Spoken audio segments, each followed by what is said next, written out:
अब जब हम बाबा साहेब को पढ़ते हैं हमारी आंखों से आंसू टपकते हैं। माता रमाबाई का त्याग बलिदान जब मैं पढ़ती हूँ या जब मैं बताती हूँ तो मेरी आंखों से आंसू बहते हैं।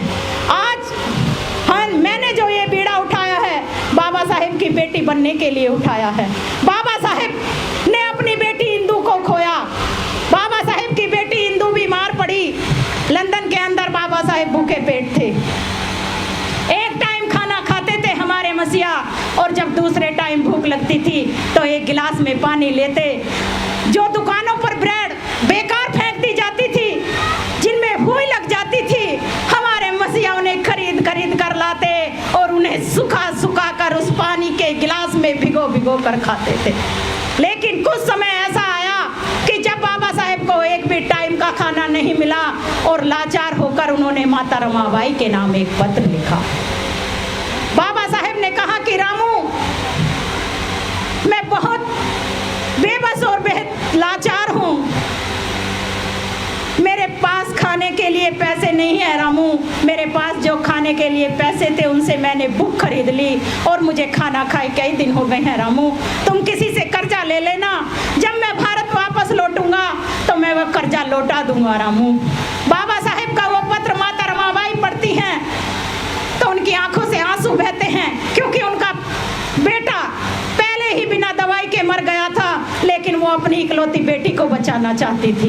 इंदू बहुत बीमार थी। बाबा साहेब का पत्र आता है तो उस पत्र को पढ़कर उनकी आंखों से आंसुओं की धारा बह निकलती है कि एक तरफ मेरी बेटी है तो दूसरी तरफ मेरे साहब हैं, जिन्होंने इस समाज की गुलामी की जंजीरों को तोड़ने का संकल्प लिया है। मैं किसे बचाऊं? साहब ने कहा है किसी से कर्जा ले लेना, मुझे कौन कर्जा देगा? इस हिंदू धर्म के अंदर, इस मनुवाद के अंदर मुझे कोई कर्जा नहीं देगा। और बाबा साहेब की पत्नी यानी कि हमारी पूज्य माता रमाबाई ने निर्णय लिया कि मैं अपने साहब को जरूर बचाऊंगी। आज मेरी एक बेटी मरे तो कोई बात नहीं, लेकिन मेरे साहब का जिंदा रहना बहुत जरूरी है, क्योंकि अगर मेरे साहब जिंदा रहेंगे तो मेरी आने वाली करोड़ों हिंदुओं को सम्मान का जीवन देंगे। और इसलिए बाबा साहेब को वो चुनती हैं, उनकी बेटी की मौत हो जाती है।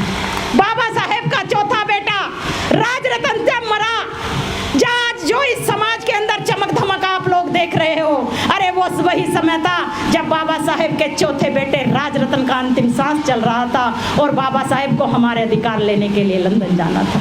बाबा साहेब ने अपने बेटे को नहीं चुना, बात शॉर्ट में कर रही हूँ। बाबा साहेब ने हमें चुन लिया और अपनी पत्नी माता रमाबाई से कह दिया कि रामू मर जाने दे तू आज राजरतन को। क्यों मर जाने दे?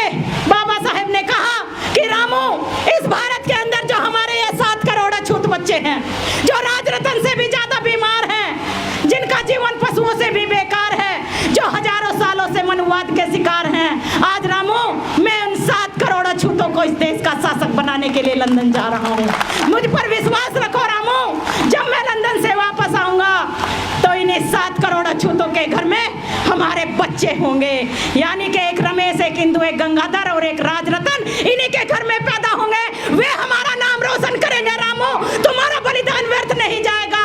लेकिन बाबा साहेब को नहीं पता था कि बाबा साहेब आपके जाने के बाद ये समाज नमक हराम निकलेगा। इसलिए किसी ने सौगंध खाई हो या ना खाई हो मुझे नहीं पता, मुझे अपना पता है।